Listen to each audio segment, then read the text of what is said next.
ఎక్కడ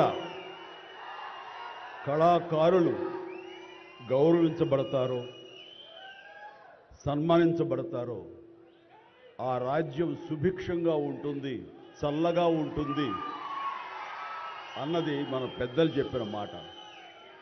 ఈ రోజున ఈ పౌర సన్మాన సభ చూస్తుంటే, ఇంతమంది వేల మంది తరలి వచ్చేటువంటి సభ చూస్తుంటే, ఇంత పద్మ పురస్కారాలతో ఇంతమంది కళాకారులకు గొప్ప వ్యక్తులకు ఇక్కడ సన్మానం జరుగుతుంటే నాకు అది అక్షర సత్యం అనిపిస్తుంది. అలాగా అది గుర్తుకొచ్చేలాగా ఉన్నటువంటి ఈనాటి ఈ సభ తెలంగాణ రాష్ట్ర ప్రభుత్వం పద్మ అవార్డు గ్రహీతలకు ఇలా గౌరవిస్తున్న ఈ సభలో ముఖ్య అతిథిగా విచ్చేసినటువంటి మా మిత్రులు గౌరవనీయులు శ్రీ రేవంత్ రెడ్డి గారికి, మరొక సోదర సమానులు ఉప ముఖ్యమంత్రి బట్టి విక్రమార్క గారికి, ఈనాటి ఈ సభాధ్యక్షులు జూపల్లి కృష్ణారావు గారికి, మా సినిమాటోగ్రఫీ మినిస్టర్ కోమటిరెడ్డి వెంకటరెడ్డి గారికి, మరొక మిత్రులు మంత్రివర్యులు పొంగులేటి సుధాకర్ గారికి, శ్రీనివాస్ గారికి,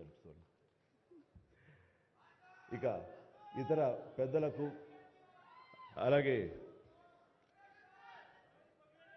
సిఎస్ చీఫ్ సెక్రటరీ శాంతకుమార్ గారికి, ఇతర అధికారులకు, ముఖ్యంగా ఈ సభ ఇంత నిండుదనంగా ఇంత హుందాగా ఉంది అంటే కారణం తెలుగుదనానికి, తెలుగు వేష భాషలకి హుందాతనం తీసుకొచ్చి తెలుగుదనానికి నిలువెత్తు నిదర్శనంగా నిలబడి ఉండేటటువంటి గొప్పవారు, మేము ఆరాధించేవాళ్ళు మన మాజీ ఉపరాష్ట్రపతి శ్రీ వెంకయ్య నాయుడు గారికి,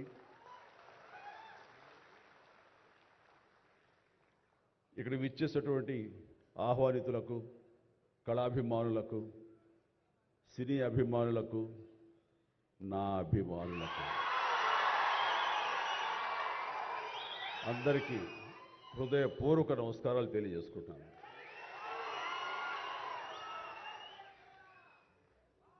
నాకు నిజంగా మా ఇంట్లో అడిగారు, పద్మ విభూషణ్ అవార్డు అనౌన్స్ చేయగానే చాలా ఆనందంగా, ఎంత ఆనందపడుతున్నారు ఏంటంటే, నిజంగా పద్మభూషణ్ అవార్డు వచ్చినప్పుడు నాకు ఉన్న ఆనందం అంతా ఇంత కాదు.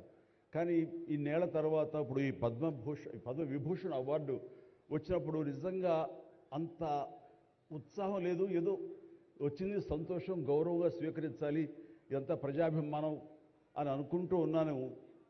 కానీ ఆ తర్వాత తరలి వచ్చేటువంటి వివిధ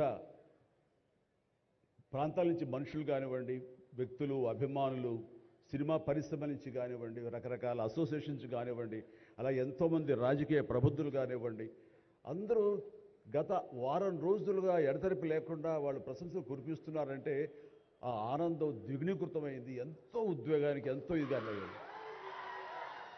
అవార్డు ఇవ్వని అభిమానం, అవార్డు ఇవ్వని ఉత్సాహం, ప్రోత్సాహం మీ కరతాళ ధ్వనుల ద్వారా, మీ ప్రశంసల ద్వారా ప్రతి ఒక్కళ్ళు మనసారా ఆశీర్వదిస్తుంటే, చాలు ఈ జన్మ, ఇది పూర్వజన్మ సుకృతం, ఎప్పుడో చేసుకున్న పుణ్యఫలం, మా అమ్మానాన్నలు వాళ్ళకి జన్మించేందుకు వాళ్ళు చేసిన పుణ్యఫలం నాకు ఈ విధంగా సంక్రమించిందంటూ నేను నిజంగా మనసు స్పందించి అలా భావిస్తాను. అదే మీ ముందు ఉంచుతున్నాను.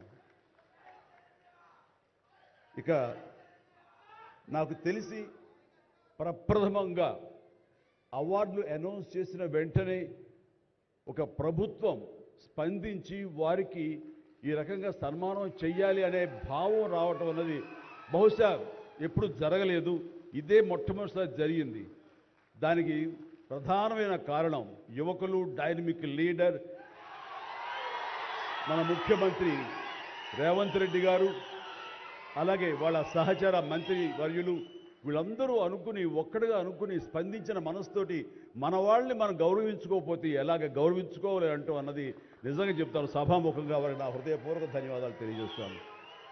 అంటే సన్మానాలకి ఇక్కడ నేనున్నా కానీ మన వెంకయ్యనాయుడు గారు కానీ ఇతర పద్మ అవార్డీస్ కానీ ఎవరు కొత్త ఏం కాదు, వాళ్ళు రకరకాలుగా విధాలుగా వాళ్ళు సన్మానించబడుతూ ఉంటారు. కానీ సరిగ్గా ఇలాంటి సమయంలో ప్రభుత్వం ముందుకు రావడం అన్నది వారు ఈ కళాకారులకి కళలకి వారు ఇస్తున్న ప్రాముఖ్యతకి నిజంగా మనస్సు స్పందించి నేను నా అభినందనలు తెలియజేస్తున్నాను.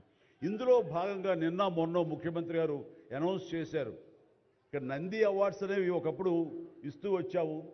నంది అవార్డ్స్ అనేది తర్వాత అదేదో గత చరిత్రలాగా అయిపోయి మాకు అందరికీ చిన్న డిసప్పాయింట్మెంట్ ఉంది అంటే ఇరు రాష్ట్రాల్లో కూడా.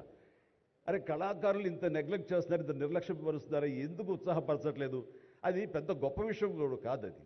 అండ్ అది ఇస్తే కనుక చాలామంది చాలా ఉత్సాహం ఉంటుంది, ఆ ప్రోత్సాహంతో మరింత ముందుకెళ్తారు.